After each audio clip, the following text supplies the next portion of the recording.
Hey everybody, this is Jeremy Carlson, and you are listening to the Bluegrass Sports Performance Podcast. Today we are talking with Coach Justin Loudon, head strength and conditioning coach at Ezell-Harding Christian School. Coach, how are we doing today? I'm doing great, man. Thanks for having me on. Yeah, absolutely excited. I've followed your work for a while now, and now that we're getting the next season of Bluegrass Sports Performance Podcast up and running, I'm excited to have you on. Before we really get diving into the programming part of our podcast here, tell our listeners a little bit about your background, where you're from, and how you got to where you are today. And you can take it as far back as you want on that one. I got a kind of a unique background. So I'm originally from Pennsylvania, right outside of Harrisburg. Wrestled all through high school there. Wrestled Division I at Lock Haven University up in Pennsylvania, and then graduated and moved down to Alabama to help my uncle start a wrestling program. Got down there, and unless you're a head football coach or baseball coach, good luck getting a PE job. That's what my background is helping PE. So I spent 2 years, trying to get a job, could not find one. And my roommate in college, he actually moved down with me. He was another kind of volunteer assistant, and he had a couple MMA fights under his belt. So he's like, trying to get me to do this MMA stuff, and I was like, no way, I don't want to get punched. I don't want any of that part of it. So we went to go wrestling one night, and the sprinklers started going off. The fire alarm was going off, and water's everywhere. I was like, well, let's leave and let's go get a workout in. So we ended up going to this MMA gym, which was an actual gym as well. So the front side was a regular gym, and the back side was an MMA gym. So we went there, and I was like, man, I said, I gotta find a job. So they were looking for personal trainers, and that's kind of where it kind of really got started, I guess, with the personal training. I got in college, I was wrestling, cutting a lot of weight, and our strength conditioning coach kind of helped me out with that. So that was kind of like the first, I guess you could say, part of it. And then looking for a job, I just went and got a quick personal training cert online and worked there. And then could not find a teaching job still. So 2 years after graduating college with the health and PE, had nothing, and just doing personal training and training people on the side. And the other assistant coach with me was from Colorado. And I was like, hey man, you got any connections out there? Because he used to be the guidance counselor at Palmer Ridge High School. He's like, well, let me call the principal up. He's like, all right. So he called the principal. The principal called me the next day and said, hey, I don't have any PE positions, but I'll stay in touch. Okay. Well, every month I would just call him back. Hey, Gary, do you have anything else? Hey, Gary, do you know anything? Nothing. And it was like a month before school ended, he calls me. He's like, hey, I have a PE position actually is going to open up this year. Do you want to interview? I was like, yes. And at that time, my wife and I had already kind of decided, hey, you know what? We're just going to pack up what we can to back up my pickup truck, her car, and we're going to move to Colorado either way. Like that was decided. I wanted to get out west. She did a field camp in her undergrad for geology out there. And we're like, we're going. So I took the interview, and it was like 2 days after that, I got offered the job. And I was like, all right, well, when do I need to be out? And our lease was up, I think, June 1st, and I needed to be out there like 2 weeks prior to that. I was like, okay. So I picked up everything I could in the back of my car, back of my truck, drove to Arkansas to my grandparents' house, worked on the farm for a week, and then my wife came out, and we drove the rest of the way. And so I started my teaching career out in Colorado. Had never been there, never seen the place, just packed everything up and went. Spent 4 years teaching health and PE. The last, I think it was my last year there. I was doing was teaching a lot of weights classes, and really kind of fell in love with it. Didn't have any certification. Let that personal training cert just kind of go, because I was like, I'm not doing this anymore. But really kind of fell in love with having all the kids in the class. At that place we had, I think, 5 racks, 5 platforms, but it was really just cramped. We had a big cable crossover machine in the middle. We had some leg press stuff on the side. I had anywhere between 40 to 50 kids in a class. The one class I'll never forget, I had 49 kids in there. I had 7 kids were severely special needs, with no para. It was just me. Yep. And there was some crazy stuff that went in that, trying to program and trying to do this, and still not really having a certification, just kind of be honest with you, running a simple linear progression, and went with that. So got certified, and that was like, all right, I want to teach more weights. Like, that's all I want to do is teach weights. I don't want to teach PE. I'm done with health. Like, I'm the only certified one in the district, and it wasn't happening. And I was like, well, this is being, in my eyes, this is kind of crap. This isn't what I want. And I need to find a place that I can go to. And at the time, Vista Ridge High School, which was an 8-minute bike ride from my house, their strength coach was leaving. And I was like, well, okay. And the AD, I knew him through my old coworker. So she helped me get that position. And so I went down and, met with the AD. He just wanted to kind of show me around. And as he's showing me around, it was interesting because he's like, hey, I want to introduce you to somebody. I was like, yeah, okay. And met the principal, and it was basically like a job interview right then and there. He's asking what's your coaching philosophy? What's this? And I was like, oh, was not expecting this. Yeah. Right. So it was just kind of like a real informal, interview with the principal and the AD. And then the AD calls me right afterwards. I was like, dude, thanks for the heads up, because I had, known him for a while, and he's like, I did not know that was going to happen, but the principal liked you. We want to do a formal interview with you. And I was like, okay.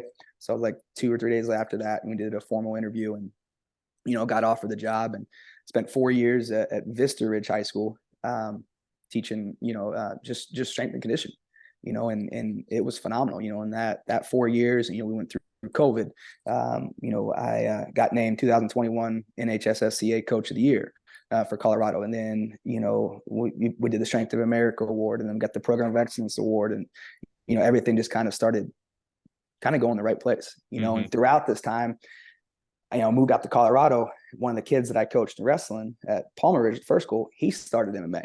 Well, he took me down to his place, and I ended up getting in there with Jeremy Kimball, who was light heavyweight for the UFC, was one of the light heavyweight guys.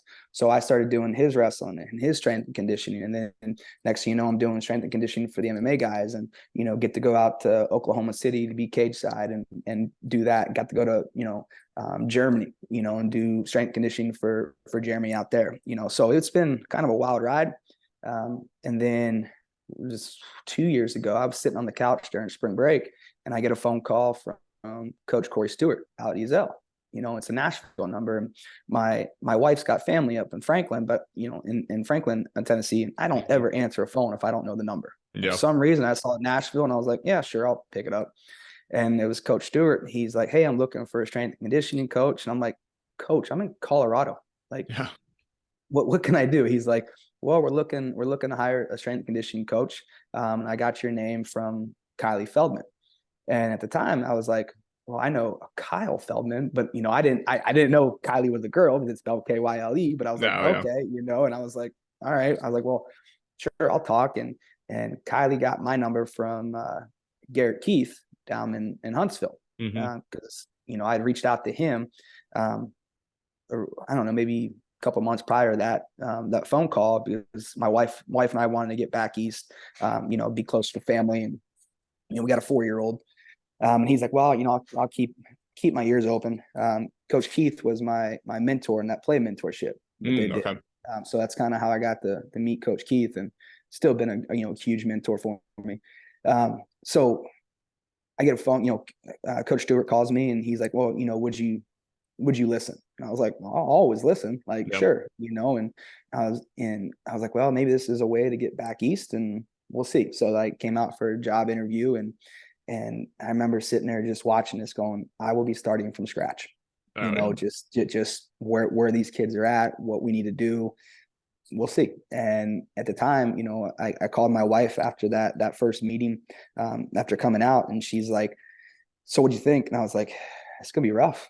Like, these kids, they can't squat, they can't hinge, they can't do any of this stuff. And she's pretty good. She asked me, she goes, so what's your goals for Vista? And I go, what do you mean? And she goes, well, I know you. She goes, you got the Strength of America Award. You did the Program of Excellence. You won Strength Coach, the year for Colorado. What's next? And I was like, be honest, I was something I'm trying to think about right now. And she's like, so you already have your 5-year plan for this school, don't you? And I was like, yeah, kind of, and she's like, well, I guess you made your mind up, and I don't know if that was, if that was true at the time, or that was her way of going, this is our way to get back east. You know, I don't know, but it all kind of worked out. And so I accepted the job out here, and we moved here last school year. You know, beginning of school. I think we got in here June something, whatever it was, right before that dead period they have out here. I got one workout in with the football kids, and then they went on dead period for 2 weeks. You know, but I was fortunate enough, you know, I was able to send some basic workouts to Coach Stewart, and he could run them until I got there.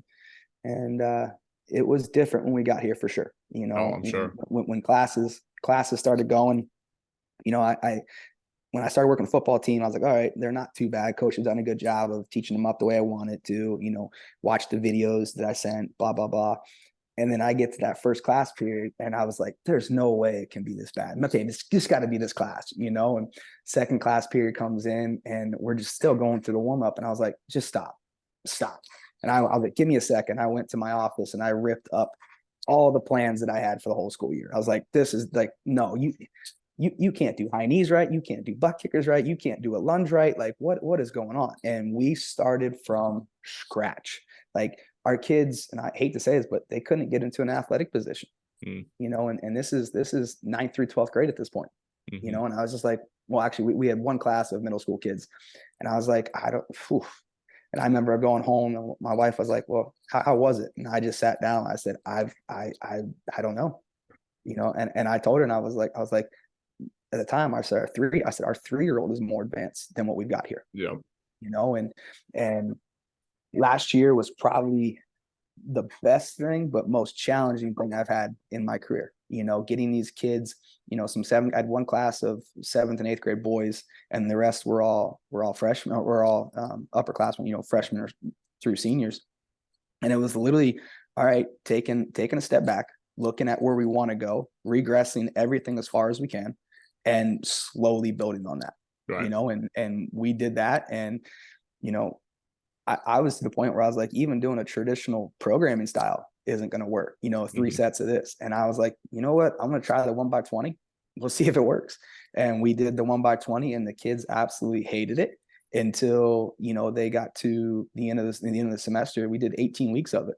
And they got to the end of the semester, and like, coach, like, this is so much easier. And I was like, yeah, it works. Like, look at that, you know. And, you know, I did my own twist and version of the 1x20, you know, probably nowhere near the way Dr. Yessis wants it, but, you know, it worked for us, and we just keep implementing it. So kind of a strange, I guess, way to get into it, to be honest with you. Awesome. Well, and hey, that's part of the reason why I like doing these podcasts. I think, you know, so many of the times, I know that listeners that have been listening to this podcast for a while, I know I sound like a broken record, but, you know, a lot of the times you think of the traditional route that you have to go within strength and conditioning, where you go, you know, you get your undergraduate in something exercise science related, kinesiology, then you go into some type of, you know, either GA-ship, trying to get master's paid for, then into something related to, you know, strength and conditioning. But I love talking to coaches because it really shows you that there are so many different paths into strength and conditioning, whether it be at the high school level, collegiate level, private sector. And it really helps illuminate how those paths help influence those people and into what they are now. So one thing that I wanted to pull out, and I know you briefly talked about it, but you were a wrestler. So how is again, wrestling's a different animal in itself, right? I mean, again, most traditional people think about strength and conditioning coming in through the football realm, but you're coming at it from a wrestling standpoint. How has that influenced how you think about programming, how you've kind of gone through your career? I tell you, it's been kind of interesting, you know, from the wrestler's background, looking at a strength and conditioning, you know, you got to be strong in every position, you know, and it's funny because, like, when I look at when I was at Vista, right, the number one team that utilized me the most was not the wrestling team. They were number 2. And that's a great conversation that we can get into a little bit with wrestling. But the number one team that utilized me most was the cheerleading team. So when I got there at Vista, I said, hey, you know, I'm the new strength coach. And it wasn't even within 5 minutes of me sending that email. And Nicole, that cheer coach, she calls me. She's like, when can we get in? She's like, we've never been able to get in. When can we get in? And I was like, how's Monday? Boom, Monday. So we started with them, and they never took anything less than 3rd in the state when I was there. You know, went to Disney, placed out there. It was great. But when I look at the way cheer is and the way wrestling is, in my eyes, they're very similar. You know, it's a lot of go, sprint, go, kind of quick, relax. Now you're back into it. So like even the cheerleaders, they got trained kind of like wrestlers a little bit. You know, we did full body lifts, we did our cleans, we did, you know, everything. Football players all jumped in. So like the mindset that I had with a wrestler, you know, when I started was everything was go, go, go, go. But then what you end up finding is like, especially with wrestlers, when I train wrestlers, I have to give them a stopwatch. Otherwise, they don't know when to stop. They won't take the rest time, you know, and like for them, a lot of times they're going to get all that work in a practice anyway. So I got to fill those buckets that aren't being filled at the practice, which can be challenging. Well, when I look at cheerleading, it's the same concept. You know, they're go, go, go, go. They don't know when to rest either. When I look at football, yes, you have those times in between the plays. Well, that's to me is very similar to wrestling and to cheer. There's similarities that happen so much that at a high school setting, you know, this could be right or wrong, whatever people's opinions are. You know, I don't train team by team. You're in high school. We got 6 or 7% to go to the next level and play. What about the other 94? Right. Like I, you know, and I've said this before in another podcast, I've said it at state clinics. If I can get the other 94% of the population strong, guess what happens?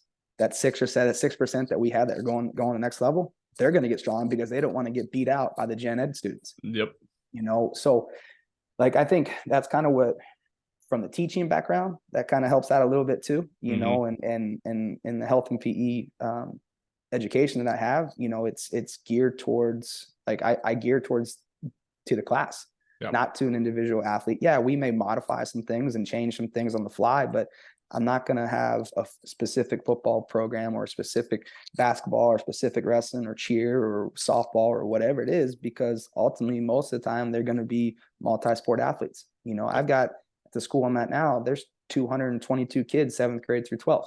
Everybody's playing multiple sports.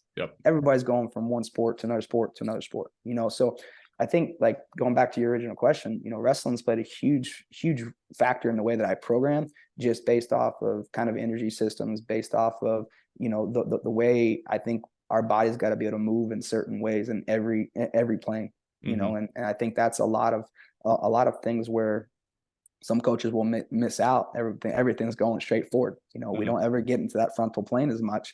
You know, and I think a lot of times with wrestling, yes, you know, that we're doing a lot of pulling stuff, you know, grabbing the legs and doing that and snapping the head and all this. But how are we also, when we wrestle, how are combat athletes? We're all rounded shoulders. So the more posterior chain work we can do as well, you know, and so that's a big implement in our program at Ezell as well.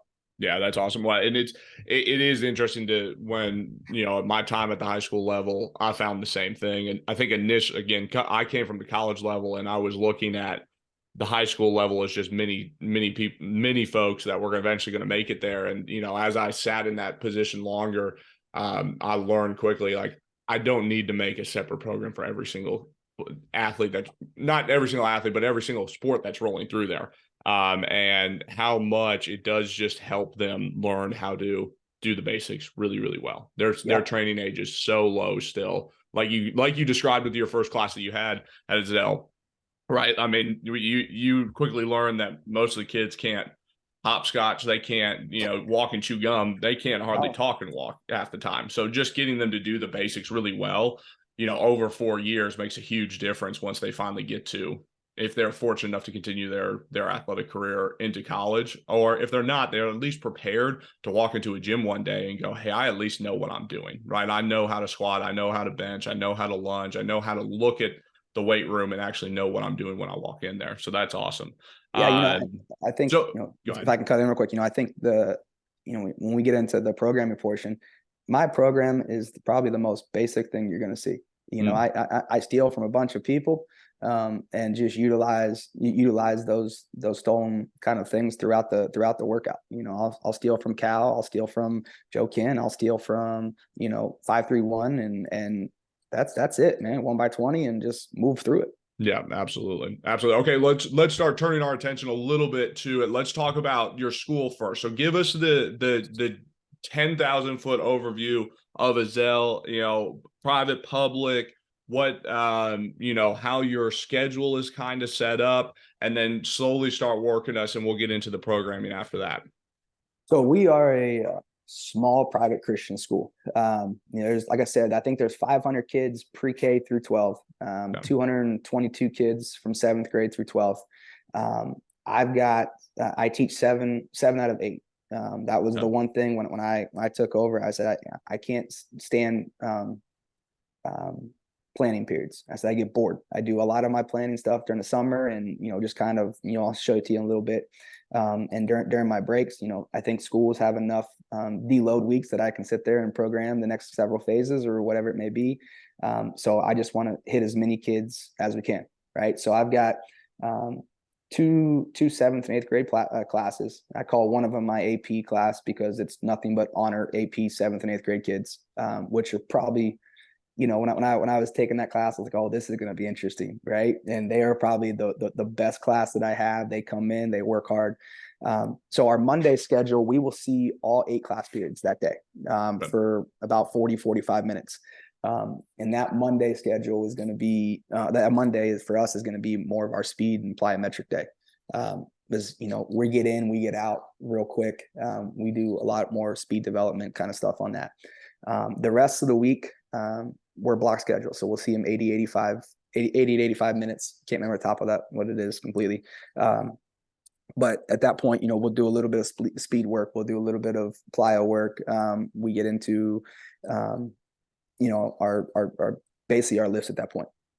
We've got very diverse group of students. We've got kids from Tennessee. We've got kids. I mean, we got a couple families, or one family from Ethiopia. We've got another foreign exchange student that's from Ireland. We've got a bunch of. It's a very diverse school.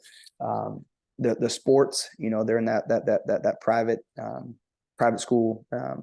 I think it's Division II, Class 1A or something. I can't remember top of my head. We have football, we have basketball, girls and boys basketball, soccer, girls and boys. I think we've got maybe 10 or 11 sports. But our kids are fortunate because they get they get weights throughout the day. Yeah. So I see pretty much all the athletes. I think when we doing the Strength of America stuff, it was like 97% of our athletes, or actually our school has me for strength and conditioning. That's awesome. So we also have a wellness class, right? Where your 9th graders take wellness. Well, the way that we do it is that Monday where we're doing speed and agility, they're in the classroom doing their health portion. And then the other 2 days that we have classes, they're with me in the weight room. So they're the wellness teacher, Coach Spence, he comes up and we just kind of combine classes and they're going through that.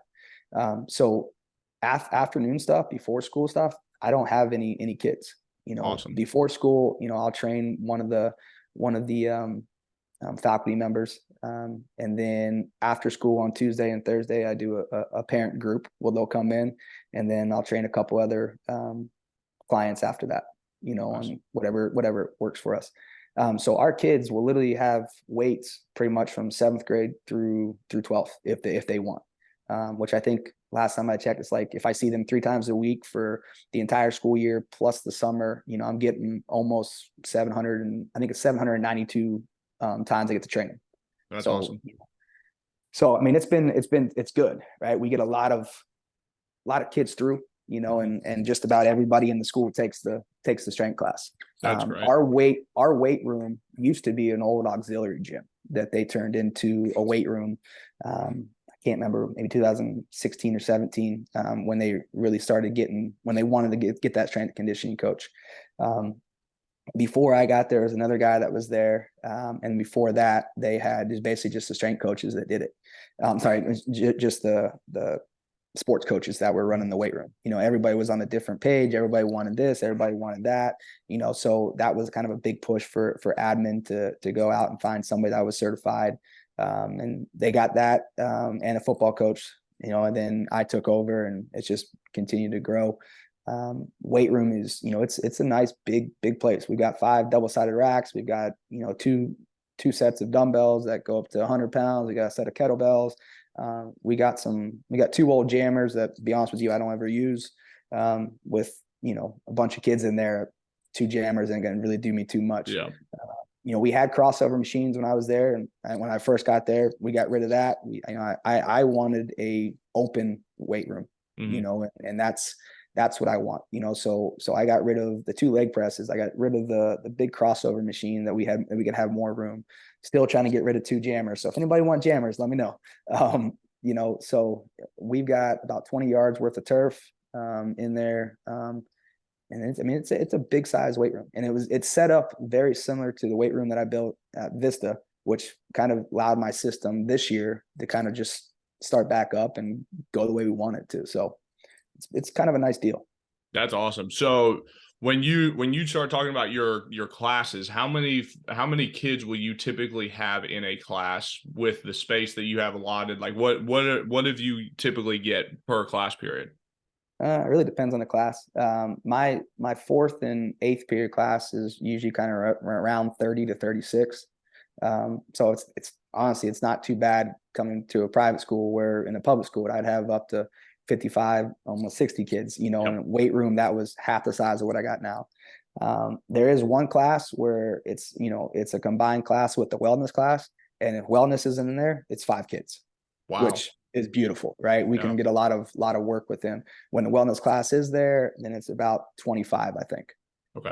So, and those 5 kids that are in that one class, man, they're kids that I've had now for 2 years. So it's a lot of, all right, what you got to do. We're going to go do the speed work, or we're going to do this. And, it's really nice because they'll run the class themselves. I'll say, here's the workout. Let's get it going. Boom. They'll do the warm up. I got one kid in there. I mean, he's a special kid. He just comes in, he shuts his mouth, and he works. And if you're not working, he's got no problem calling you out on it.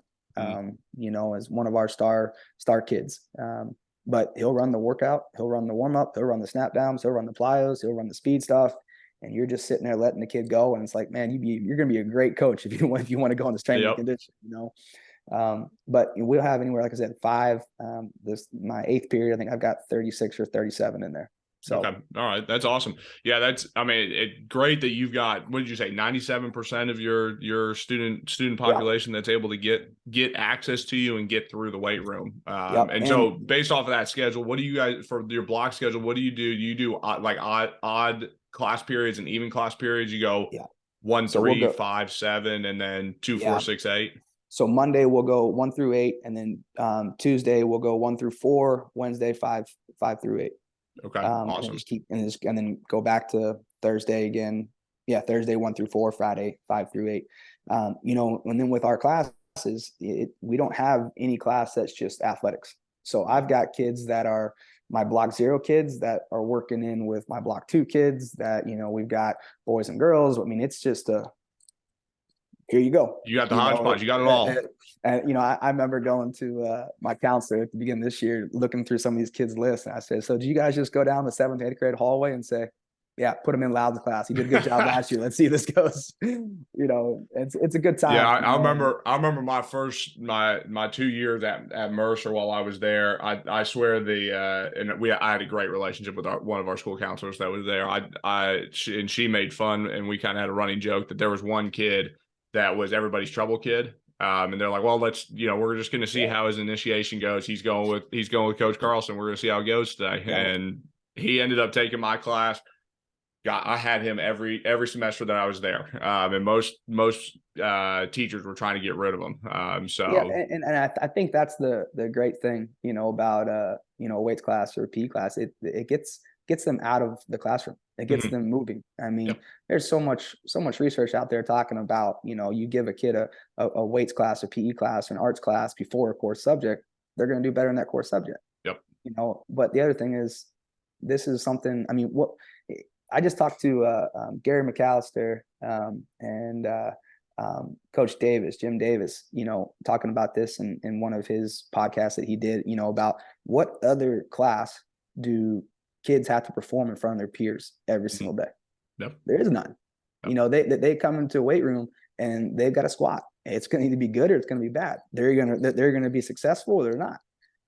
So these kids, they're challenged. They have perseverance they have to go through. They have to figure things out, and they're open in front of their classmates. You don't get that in their class. So what does that bring? It brings confidence to kids. It allows them to kind of get out of their comfort zone a little bit, but it allows kids to be kids, Yeah. And I think, from a PE background, teacher background, isn't that what we want? Yeah. 100%. Don't we want kids to grow? And Yes. this is, to me, is just a great opportunity for kids, especially those kids that are just, you hear, well, this kid's bad here. And I'm like, well, it's fine for me. I go sit in all these parent teacher conferences, and, I'm just sitting back going, man, this kid's great. I don't have a problem. No, I had quite a few of those teachers who would come to me and they're like, how is so-and-so doing in class? I'm like, great. They absolutely love it. We're rocking and rolling, and, they seem to truly enjoy it. So that's great. That's, the other part to that too, that I continue to think about as, while I was at the high school level and still now even at the college level is, we as this generation, I'm still 30, so I'm going to say I'm still young enough to kind of be splitting a generation, but we have a lot of folks who are just not physically in good shape to just be able to perform and handle the rigors of life. And that, I would always make fun, and I still do. Not that it's not important what they're learning in math class in second period. It is. They're going to learn how to critically think, and maybe we're going to have one or two kids that are going to become, math professors, are going to really use it. I mean, I only use addition, subtraction, multiplication nowadays, but I'll remember the life lessons I learned how to critically think in those classes. But one concrete thing that I know for a fact is that when our kids leave our program in the strength and conditioning classes, or even now, even at the college level, when they leave us, we're giving them concrete skills that they can take with them that hopefully set them up for healthy lifestyles for the rest of their lives. And I think that's so important. I mean, 100%, and I think, I was talking to Coach Raspberry about this a while back, talking about, last year I did the Tennessee State Clinic, and presented on curriculum and stuff like that, and creating a block zero, or basically putting it all together first year kind of thing. And, I said, the thing that's beautiful about weights or a strength class is it hits every national standard in PE. I said, it hits the state standards. I said, national standards, what? They have the skills to do something, right? The standard 1, standard 2, they can move and apply these concepts. Standard 3, they know how to get physically fit. Standard 4 is more about, respect and that concept. And standard 4, they know the value of it. Well, that to me is getting kids to be health literate individuals. They can go out after this and live a healthy lifestyle. They may not know much about periodization. They may not know much about this, but they can go to the gym and follow a program they find online and says, oh, squats, got it. Oh, front squat, got it. Oh, whatever it may be. And then they can do that. And then what that does is, they get older, they have kids, and they start working out with their kids, and it just continues this cycle. Yeah, absolutely. All right, great. So let's start turning to program. I'll have you pull up the first part of your what you've got there. For those that are listening to this podcast audibly on Spotify, Apple Music, wherever it may find you, reminder that you can go over to YouTube for this section if you'd like to actually see some of Coach's programming. I think that the unique part about this podcast is that you can kind of start looking at what a coach is thinking and how they're doing it. So Coach, I'll kind of take a back seat. I'll let you start talking about it, and then I'll just kind of interject myself as we kind of go along, if you're good with that. Yeah. So this is kind of my annual plan. So this is kind of where everything starts, just like most people. And to be honest with you, like coming from last year where our kids pretty much knew nothing to where we're at now, it was kind of a big, huge change for these kids. So last year we did 1x20 all first semester. And then the second semester with, our block zero kids, it was more like the starting strength stuff and just getting them a little stronger. And then for the older kids, we kind of ran just a real basic tier program. But what I do in this periodization, and I'll actually just kind of zoom out a little bit. You will see this is everything from May 28th, basically, all the way to the end of the school year. For every single one of our class, our blocks. So I have a block zero intensified, which is really just my eighth graders, to be honest with you. So those kids that I had last year, or who did some things over summer that I think they're not ready for block 1 yet, but they're not basic anymore. We got a block 1, which is really geared towards just hypertrophy and kind of strength the second semester. And then my block 2 kids are those juniors and seniors that are wanting to go to the next level, they had to be block 1 last year, that are, just, they're really strong, and they've listened. I think right now we've got like 5 or 6 kids that I've said, you know what, you're ready. So you have to be, I basically handpick those kids and say yes or no. This is kind of literally the breakdown of everything. And I'll go even as far as, this is where we're, if I look at, this is the curriculum, right? So what are we learning for this portion? Here's our health and skill related components. We're going to spend 8 weeks on nutrition, and then we're going to start preparing for finals. So like our final this semester was 25 questions, and it was health skill components. It was a little bit of technique, and then the rest was on nutrition stuff, basic nutrition stuff. Next semester, as we continue to progress through, we'll learn some muscles for our block 0 kids. We'll learn types of periodization for our block 1 and 2, and then we'll learn a little bit about programming. So again, like you said, when our kids leave, they at least have somewhat of a basic idea that they want to put some basic, simple program together for themselves. They can. Am I still going to get an email like I do every single year going, Coach, I need a program? Yes, 100% I will. But at least they can start having a little bit of idea behind it.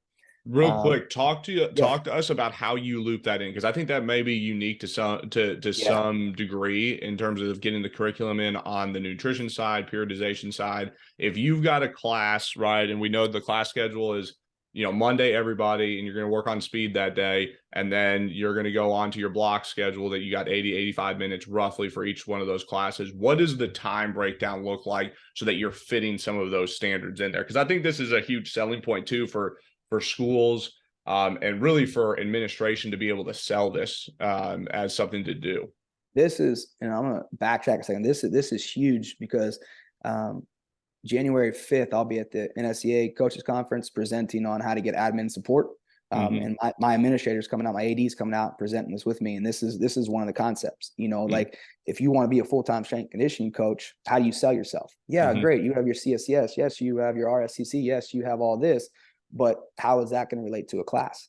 And a lot of times if you can bring a curriculum into it, you got a better chance of getting hired as a full-time strength coach, right? They don't want you just coming in and going, oh, they're just lifting weights. There's a lot more to it than just coming lifting weights. So like for us, I see every kid basically 3 days a week, right? Well, we will I'll cut class short 15 minutes and we'll spend 5-10 minutes. And like, I look at the PowerPoints that I have for our nutrition, and basically I got to get through 10 slides by the end of the week. Okay. That's not hard. Right. All we're doing is microdosing everything. Yep. And those slides are up on their Google Classroom where, hey, if you want to look more into this or you want to look ahead or you don't, that's fine. So what they'll do is the first day we'll come in, we'll talk, maybe 2 or 3 slides on nutrition. And then the next day they come in as we're warming up. I just review it as we're going through the warm up. Hey, give me, our basic high knees. Hey, how many calories per gram for fats, carbs, and protein? Boom, boom, boom, boom. They'll give it to you. All right, cool. Let's go. Butt kickers coming back. Hey, what is sports nutrition? Cool. They answer that question. So you just do a quick review while they're still doing the warm up. To me, it's one of those things where now you're exercising, but getting, the mental side into it as well. And you're getting these 2 stimuluses kind of going at the same time. And then at the end of class, we'll spend, 5-10 minutes going through some slides. And it's not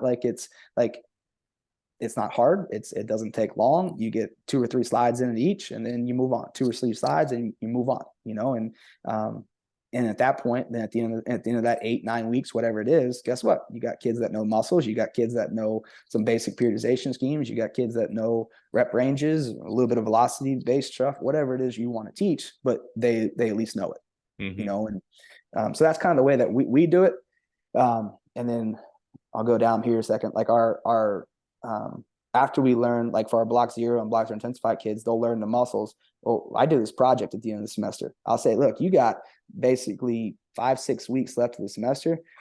Your final is the Muscle Man project, basically. And I'll say, you have, like, I don't want a PowerPoint. I don't want anything like that. You need to be creative. Go back to your kindergarten stuff when you're getting, the solar systems or you're making something. I want something made but the kids will take all the muscles and they'll pick 3 or 4 muscles. And they need to tell me if they didn't have those muscles, what could their body still do? They need to tell me if you know, a couple other different things, you know, if you didn't have them, what could you still do? So on, kind of thing. And then they have to build something. So I'll get kids that will, you know, come dressed up as a muscle man one year. You know, I had everything labeled. I had one kid, you know, when my son was born, literally made a little baby T-shirt and had all the muscles located on it and all this. I've had kids, you know, make a muscle man out of Play-Doh, you know, and one kid last year, he liked those 3D printers. I printed out a gigantic muscle man guy, and that was awesome, you know. That's so awesome. It gets the creative side into them. So that's really kind of the way that I get the curriculum portion into it. You just kind of really microdose everything, just as if I was, you know, with my Block Zero kids, we're teaching them, you know, how to clean, or we're teaching them how to squat. You know, we throw it all in at the same time. I think, again, I think that's great that you're able to do that. Cause when we try to sell this, and I won't be at NSTA, but I will be listening in. So I'll definitely make sure to listen to your talk there. But that will be really, really interesting to see how you and your AD do that, because adding those components together are huge, and being able to sell that program. Sorry, I took us on a side path there. We'll you're good. Go back to look, curriculum. I love talking curriculum. I did a presentation last year at the coaches conference, was on curriculum. So, and then a couple of years ago, I did another one on curriculum out at Colorado. So I could talk that all day. And then again, just kind of looking at this breakdown, you know, what they're going to focus on, their movement skill development, you know, where we're going with that each month or each block kind of concept for us. So it's really just kind of, for me, it's just a guideline that I can use. Right. And then when administration's coming in to do an observation, they're like, hey, what are you doing? Here you go. Take this. Yep. You know, and they're like, oh, great. You know, and this is what you got. So, you know, I think the one thing Lock Haven did for me really good in our teacher education program is you had to literally have everything outlined. You know, they wanted a semester outline. They wanted, you know, when you were writing your lesson plans, which, I'll be honest, I don't think I've written a lesson plan since college, right? I've got a guideline that I go with, but in those lesson plans, they wanted you to write down what you were thinking you were going to say. I don't know what I'm going to say, right? And they were as detailed as they can possibly be. You know, and so that kind of, I think, really prepared me for this portion, you know. And then Dave McDowell, I think, you know, you heard about him on one of your other podcasts. I heard, you know, he put all this stuff up. You know, so during COVID, I was just making spreadsheet after spreadsheet after spreadsheet, following along with him. So that's kind of where I got this outline from. And, you know, it's been fantastic, you know. And so again, like for me, it's just, all right, this time, this is what our kids are hitting. This is what our kids are hitting. Boom, boom, boom. And we just continue to work through this. And if I need to change stuff, I change it. Right. I'm not stuck to this. I'm not married to it. If the kids aren't progressing the way they need to, hey, let's adapt, and we change, and we go from there. Absolutely. Yeah. If you guys haven't had an opportunity to go look at Dave's stuff he's got a whole channel on YouTube that he does. And that's where I figured that's where you had your program for, but I was going to ask you to try to get a plug there. But his work is incredible. It really breaks things down to somebody that has no idea how to build anything in Google Sheets or Excel. He does an excellent job taking you through those steps. And what's great about it, and you can tell it here, is you've made it your own, right? You've adapted what he's had and gone, okay, well, he's doing it at the college level. That's not the exact thing that I need to do. I need to have it a little bit more. You got to have curriculum in there. You got to have those things in there. And you've been able to adapt it to your situation, which is great, because it's awesome to look through. Yeah. I mean, you know, and like I said, when I did that play mentorship, it was funny because the first, I don't know, 3 or 4 weeks, Dave's in my group, and I didn't even know it was. And then finally we had to do this project, and he's like, well, I'm good with Excel and all this. And I was like, wait a second. And I put those two together, and I was like, oh, this is great. You know, and the funny thing was, like, I was still messaging him on YouTube and saying, hey, coach, how do you do this? How do you do that? And didn't even know he was in our group. So that's hilarious. That was kind of funny. But yeah, so this is, you know, our outline for it. And then here, if it'll show up, it'll take a second. So the joys of big Google Sheets here. There you go. You know, we've got, and I'll just be honest, like, so when I look at our classes, we'll have pretty much everybody working together, and our block zero will still be able to work with our intensified, will still be able to work with our ones and our twos. Ones and twos for us is it's really nice for me because they've, and I hate to say it, I'm strict, right? Like I don't let any kid slide, and I've told parents this from the get-go. Like I could be at one end of the gym, and if I see your kid's form looks like crap, I'm going to call them out across the gym. And I've said I've been doing this for 10 years now. I've yet to have somebody get hurt, that like seriously hurt that they can't do anything. And I said I'm not losing that streak, right? Yeah. So like for us, we focus on the basics of basics. My programming is, I hate to say it, is as basic as you can make it, just about. So like when we start with our block zero kids, everybody will go 4 or 5 weeks of this. And so again, I'm giving actually 2 presentations out at coaches. One's on, how a physical educator instructs Olympic lifts in a large group.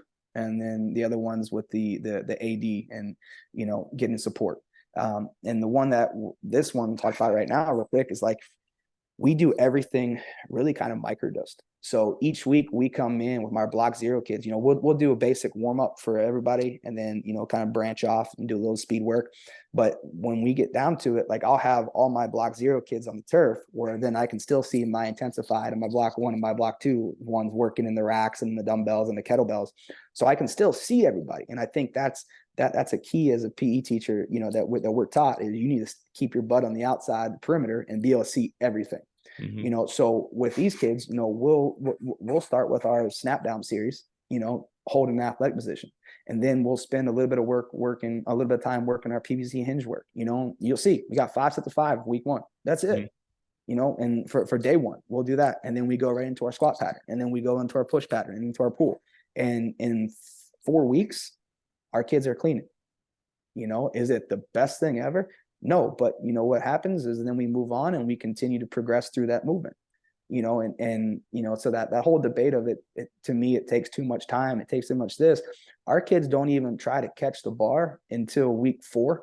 And that week 4 is literally them just going, putting everything together and going, oh, so I just got to jump, shug, and catch. Well, in that 4 weeks, we spent two days on this each week. You get on the bar real quick. And the way we go through it. So like our block zero kids this year, I'm so happy with them, like the way they've progressed. And, realistically, it's our 7th graders, that's where they're at. Yes, I'll get some kids that have never been in weights and, in the 9th through 12th, but majority of our block zero kids right now are my 7th and 8th graders. So by the time these kids get to their freshman year of high school, they're going to have, a year or 2 of training age under their belt where we can just continue to slowly progress them, and whether that be through the 1x20 or whether I'm saying, okay, these kids are ready to move to block 1. I've got an 8th grader right now, coach. I kid you not. Like this kid last year as a 7th grader was power cleaning 185, made it look easy, wow. And I'm like, you're just a freak athlete, but yeah. I love the kid, but man, I hate you. I wish I could do that. Right. Look at some of the things he's doing, but we just slowly progress them. And I said this before, like, I don't program based off of sports. I program based off of what your needs are. If you're, for most of our kids, we just need to get some size on you. Right. So we're going to put size on you in our block 1 program. If you're that kid's a junior or senior, and like those 5 or 6 kids that I have now that I know you're going to want to get next level and play, it's now my job to start preparing you for college weights. And that's what we do with that. So this is our first 4 weeks with our block zero kids. Let me move this thing out of the way.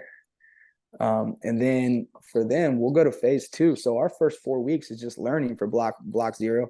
And then I'll be honest, we just go to a real basic starting strength after that for the remainder of the semester. Like I don't need them to be fancy. I just need them to be really darn good at basic movements. Yeah.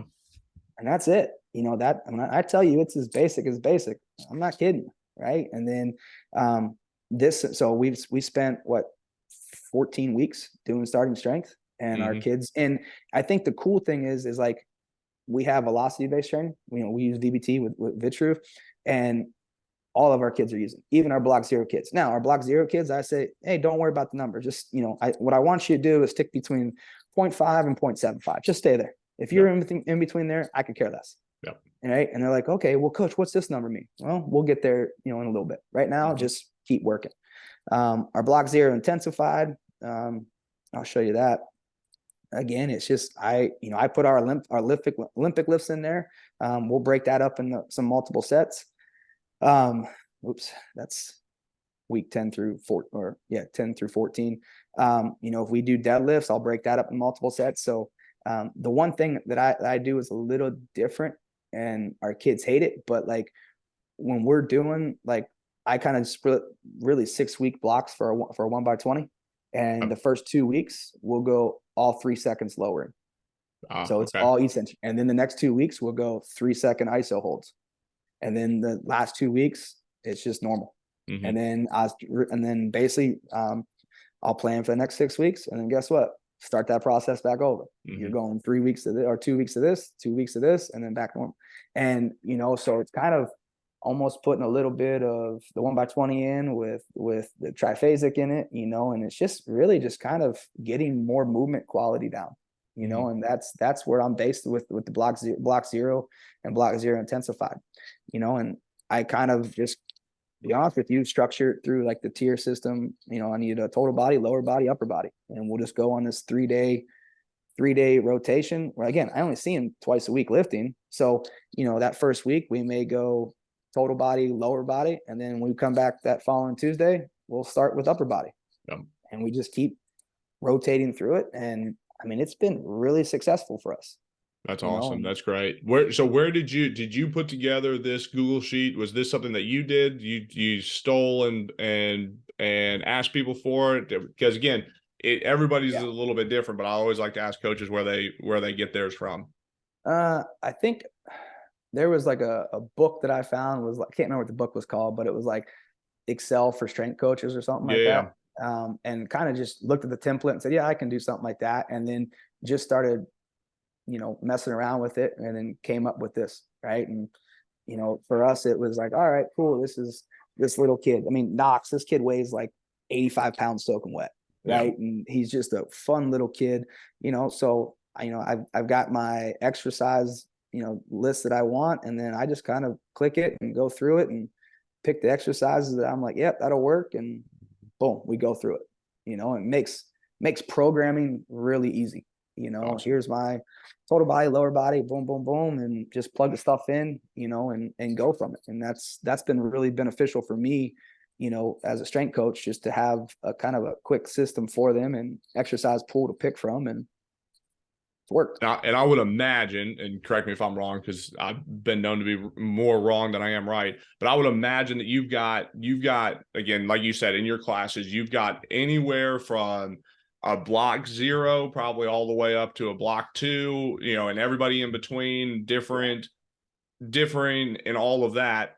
I got to imagine, though, that there are certain threads. Like if you guys are working on a hip hinge, I got to imagine there's some type of hip hinge that's going on throughout the room at the same time. Yeah. So my biggest classes, majority of those biggest classes are my block 1s. Right. So I have a couple block 2s that will be in there, and I'll have a couple of my, block 0s and intensified. Well, what I do is I'll program block 1 first. And then, okay, if they're working a front squat, let's say, then my back, then at that point, if they're back squatting, then block 2 would be back squatting. No, I'm sorry. Block 1's front squat and back 2 would be back. Yeah, you get what I'm saying. Yeah, I got you. Block 0 intensified, maybe they're hitting a goblet squat or whatever it is, but everybody's their second lift or their first lift, if it's lower body emphasis, is going to be a squat pattern. Their second, so on. So it's that flow, right? And where we go with it. Like I said, if I look at like day 1, for example, like if I look here, hang clean, Bulgarian split squats, incline bench, my flow is going to go, if I'm looking at our room, they'll go from hang clean, and then they'll go to the other side where the dumbbells and kettlebells are, and then they'll hit their Bulgarians, and then they can go to, the incline, and then we just keep going through this little kind of circuit where they're at. Right. Where if I look at my block 1 kids, well, guess what? They're maybe hitting a power clean, and then they'll go over and hit a squat pattern. So it's just this, and I'll be honest, so I can look here, right? So if we're on day 1 with them, and I go to day one here. And guess what? Hang clean, ball game, split squats. The only difference is I've had an RDL with them as Gotcha. well. So, I mean, and then block 2 kids, I think this time they were working on, they were doing their hang cleans too. So I kept like basically those first 3 exercises the same. We just modify a little bit. Yeah. Right. Everybody's still going to be doing velocity. It's just, we're all hitting the same exercise. It's just a little different. Yeah, no, and that's it's huge for a coach too, right? For you to be able to look at the same pattern. You know, one of the biggest things that I found out, and I'm sure you did at some point if you did try to program for teams individually, is all of a sudden you look at it and you've got like one person cleaning over there, or like 3 people cleaning over there, a squat pattern going on over there. And I remember in my head, I went, oh my God, all right, there's too much for me to be able to synthesize and take in and then be able to give coaching instructions clearly and efficiently to a room of, I had at one point a room of almost 50 kids. And I was like, all right, we got to simplify this down. We can make this work, but we've just got to give them differentiated instruction that's at the level that they are. And that was my first 2 years. Well, actually my first year at Vista. Like I was like, I'm going to have a wrestling program. I'm going to have football. And I got to the point where I was like, man, this is way too much programming, you know? And I started thinking, what's the needs of everybody? Everybody needs to be stronger. Everybody needs to be able to learn how to hinge, squat, push, pull, carry, crawl. You know, and then you talk to the coaches and they're like, well, I need them more explosive. I need more of this. And you start seeing it's all the same thing, right? We're still in high school. So let's start programming the actual needs of the kids instead of per sport, because then I got a kid that's going from, you know, football, and then all of a sudden they're going to basketball or they're going to wrestling, you know, and it's like, all right, well, we got to completely change this. Where this way we can just continue to train throughout the school year, you know? Oh, absolutely. Well, you know, it's interesting, is that even at where I'm at now at the Division III level, as I sat back and started looking at our programs coming back from the high school realm and going into the Division III level, it's eerily similar. Like I'm with sport coaches that, you know, want something a little bit more individualized for their teams. But at the end of the day, the biggest thing that I change now that I'm at the college level is just the periodization. When are certain things taking place to make sure that they're peaking for their given timeline for their, you know, conference championships? We know we're going to go further into the NCAA tournament, whatever the case may be. That's the biggest change that I've made going back into the college realm. It's not the movement I mean, all the movement patterns are going to be fairly similar across my program. It's just going to be the periodization of when things happen. Because unlike you, I've got kids that just play one sport now. Like it's an anomaly if you're playing 2 sports in college. So you can get a little bit more specific, but my kids still squat, my kids still clean, they still do all of those things because we're all still chasing the same results. Yeah, you know, like I think if I look at my block 2 kids, right, and at the time when I was implementing the start of this year, we only had 2 kids that were block 2, and they were both football kids. And I was like, I'm not anticipating anybody else moving the block 2 until until second semester. So I only had 2 football kids to program for with block 2, and I love triphasic stuff. I think it's just fantastic.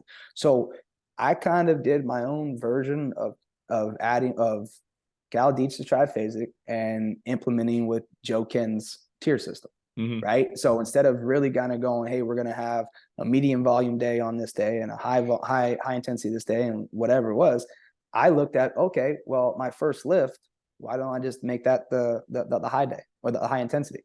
My second lift, that's my Monday. My third lift that's my Friday. And, you know, we just based everything off that. So for us, you know, we looked at when preseason was, and literally the first 1, 2, 4 weeks for us was the preseason, and that's when I started doing the eccentric portion. And then school starts. Cool. Now we can start working our way into our power stuff, and then start getting to our peaking. And it was like this perfect little outline of when everything landed because of our breaks and because of school, and so it just worked out great for us. And then, you know, we transitioned for just a month of 1x20 for them and just let their body heal, you know, and it was great because at the same time we did the 1x20, you know, our football kids were moving into the basketball. So the one kid that plays basketball and football, he's like, Coach, I'm dead. I'm like, yeah, I bet you are, man. Like, you know, you're one of the top, receivers in the state, man, you're running nonstop. Let's go to this nice little low intensity 1x20. And, within 2 weeks, he's like, I feel good, man. He goes, this is kind of working, help me get in basketball shape. Coach isn't killing me here. And I was like, yeah, so like our assistant principal is the basketball coach. So when football season ended, I was like, hey, Coach May, like, this is what I'm doing for Kai. He's like, all right. I was like, just trust the process like we did last year. We'll move on. He's like, done. Do what you need to. Yep. And I think last year was really cool because I was able to get the buy-in from a lot of the coaches because we didn't have a single athlete miss a single game because of injuries last year. Wow. And it's been the same exact thing so far this year. So, to me, like, I could care less about the maxes. I just want your movement quality to be well, and I want you to be able to play better and play more. Right. And if we don't have anybody that's sitting out of a game, then obviously what we're doing is working, and I'm just going to keep going with it, Right. So our block 2 kids, right now, they're just kind of finishing up this little basic tier strength concept. And we've got a couple of them that I was like, you know what, let's, they've been talking about snatching. And I was like, sure, we'll start throwing some basic snatch progressions in there. And we've done that with them, and they're having a blast with it and learning some new stuff. And going through it, we spend one day basically working a little snatch progression, and they're like, yeah, this is great. And again, everything with them is with all of our block 1 and our, even our intensified, to be honest, I say, hey, this is the velocity I want you at, and if like our 1x20 kids, if you hit first 2 or 3 reps and it's nowhere near the velocity, then you need to start adjusting. And they're like, yep, got it. So they've been doing it. Like I said before, my block 0 kids, my 7th, 8th graders right now, I think it's fun to watch them the most because you get to see the improvement they're having so quick. So it's been great. Like when I program auxiliaries, like when I told you it's as basic as basic, for the most part, I'm going to stick to Windler's 5-3-1 auxiliary stuff, right? The rep scheme. Like, I'm not trying to make this difficult. They're high school kids that just need to get stronger. So I'm not going to sit there and really change too much with that. Right. Like in our block 1 stuff, yeah, this one's a little different, but 12, 10, 8, 6, 5, cool. Most of the time it's going to go 10, 8, 6, 5, 5. And that's just the progression we go. And I just keep telling them, hey, add a little bit more weight each week and see if you can do it. And it's been fantastic, and it's worked really well for us. I think the one thing, I'm kind of going to go off topic here, but go for it. The one thing that I do, I think is a little different, and I got this from Coach Keith, is everything that you're seeing right here. I like the annual plan at the very beginning of the school year. Every parent gets this. And I send this to every parent. Every 2 weeks, I send a newsletter home, and we talk about what we're doing, where we're going, how the kids are going. Like, and when we retest every 4 or 5 weeks, we normally kind of retest our 40, our vert, and our pro. And every time, cool, here's the results. We're either improving or we're not. Like, we didn't improve as much as I wanted to on the 40 the one time. And so I told the parents, well, that's on me. We didn't spend enough time working on this. I wanted to work on pro agility more because our change of direction wasn't where I wanted to. And so we didn't see much improvement, but I was real with the parents. No. And to me, I think, we see their kids more than they do through the school year. Right. So most times, and this is something that I've figured out, like, parents get upset because they don't have any idea what's going on in the classrooms. Yep. So you know what? Here you go. I will tell you anything and everything you want to know what's going on in our class. And since I started doing this maybe 3 or 4 years ago, I've maybe had 1 or 2 parents email me that were upset about something, and then you invite them in and they're like, oh, that's what you're doing. Yeah, got it. I stole the father-daughter lift from Coach Kurtz. We did that, I think, 2 weeks ago. So I had all these dads come in. I think we had 20 or 25 dad and daughters that were in the room. I gave them a basic, simple little workout, and the girls were like, we want them doing the entire warm-up and we want them using velocity.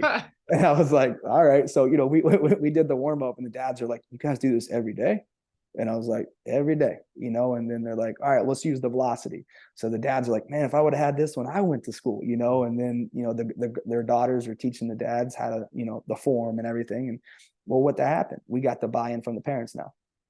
Right. Yeah. So you get 25 dads that now just bought into your program, and sending me emails going, that was great, coach. Like, thanks for putting that on. and I plan on doing the same thing with a mother-son lift in the spring, Yeah. so you get everybody in the page. But like looking at our programming stuff, like I don't try to make it real hard. I just want them to be able to hinge, squat, push, pull, carry, and crawl.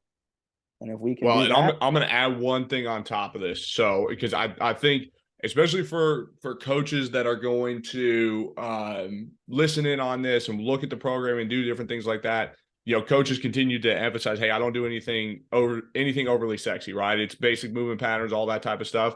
I think, though, the one thing is that coach is doing, and I would assume he would agree with this one, is, and so I don't want to put words in your mouth, you disagree with me if you want, is the coaching that's going on within the program is the differentiator. Like, I could give this to a kid and just go, hey, look, go, and sit and forget it, and then never coach them and sit on the sidelines and text on my phone while they're lifting.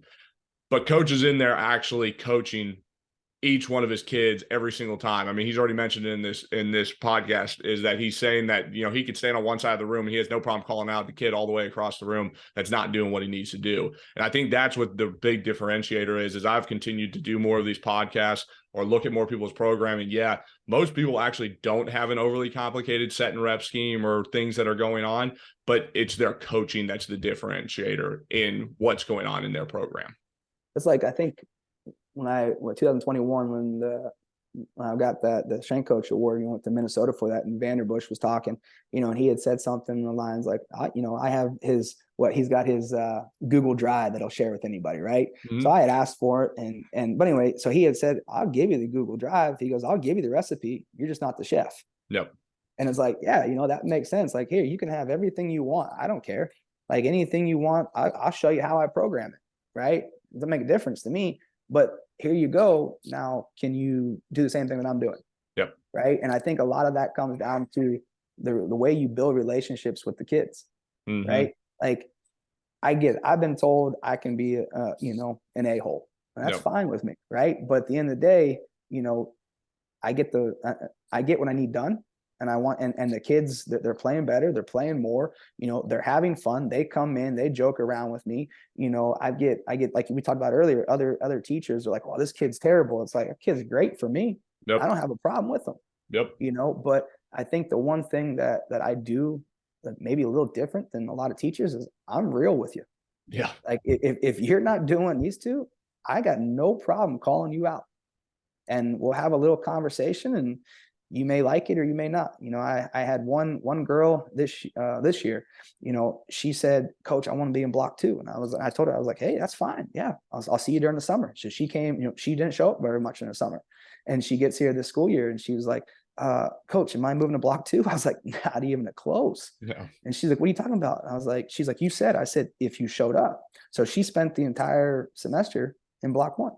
And then at the end, I was like, hey, I'm going to move a couple of kids up to block 2. And she perks up and she comes up. She's like, so am I one of them? I go, no. I said, you haven't been putting the work in. You haven't been doing stuff. No. And she begged and pleaded. And I said, you better show me something the last 3 weeks of school. Yep. Last 3 weeks, she's come in, her mouth has been shut. She's just been putting work in, Yep. So I said, hey, we'll see how you are the first week of school of second semester, and she's a senior, and it's just one of those things where I was 100% honest with it, and we had, my one class period, they would leave the bathroom a mess, so we had this conversation and they didn't like it, and I was like, look, I said, we can either keep the bathroom the way it needs to and do what you need to, or we can learn how to clean, and we're going to respect everything, and kids are like, well, we're having bad days. We're having this. And I said, you know what? I said, I can tell when that person's having a bad day or when that person's having a bad day. They're like, well, how can you? And I was like, well, if Jordan comes in and her cup's not up here and it's down here, she's having a bad day. I said, if Noah comes in, doesn't ask me how he can modify the exercises for that day, he's having a bad day. And I said, if Kai doesn't come in here and he's all jumpy and happy and go lucky in this, he's having a bad day. Mm-hmm. And they were like, wow. I was like, yeah, guys. I said, you think that, I don't know this stuff. I said, but it's building those relationships, because then what happens? You come back and you're like, hey, Coach, like my calf's hurting. What can I do? How can I fix this? I said, so you're putting trust in me. I got to get that trust from you though. Yep, absolutely. And so it's been cool, to kind of just build this build this up from where it was to where it's at. This year we were fortunate enough to, get the Strength of America Award too this year here, so I'm just I'm excited for this, where the program is going to go and continue to grow. Yeah, that's awesome. All right. You have one more tab on there. I don't know if you want to talk about it or not. I want to give you the opportunity though, if you do. That was just, if it'll open up, going back to Dave's stuff, just the athlete data, like our KPIs and stuff. So like I track everything, right? And each time it'll show up, where they're at with the kids. And again, got this from Dave stuff as well. So, they'll put their goals in there. And for us, we'll just track it throughout the year. And this is, again, huge with parents. Yes. Right. You go to a parent conference. If you don't have all your I's dotted and your T's crossed, you're going in to lose. Right. Oh, so yeah. For me, anytime I can show off the kids and what they're doing, I'm going to do it. Right. Anytime I can look at, our class KPIs and stuff like that, I'm going to do it, and that's perfectly fine through this whole process. Talk to us real quick and then we'll start wrapping up here. But what are some of the KPIs that you're tracking throughout the year that you find important within your program? We'll look at vert, pro agility, 40, and then we'll look at squat, dead,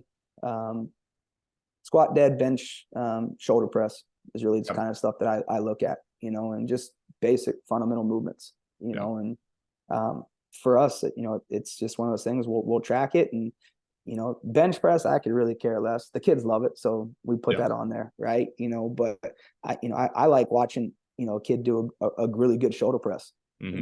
I just think that's cool to watch. Watching a kid do a really good front squat. The only people that back squat for us is our block 2 kids. And you got to be a junior or senior before I'm gonna let you do that. Yeah.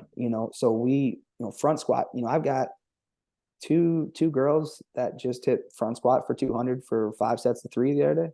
Awesome. That's fun to see, seeing the guys and the girls' confidence build up because they don't believe in themselves. And all of a sudden, they do it and they're like, holy crap. You're like, yeah, you're strong. You can do this. Here's the confidence, go out and do it.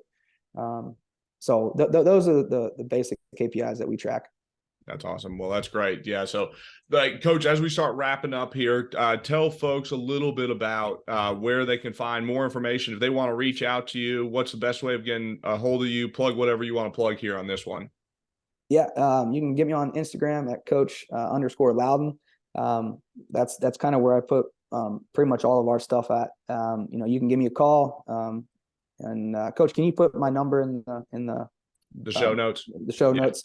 And my email, jloudon@ezell-harding.com. So that's kind of the easiest way to get a hold of me. Perfect. Awesome, Coach. Well, I appreciate you taking out some time, and I'm excited about what you guys have in the future and some of the talks that you're going to be giving here in the coming months. I appreciate it. Thanks for having me on, Coach.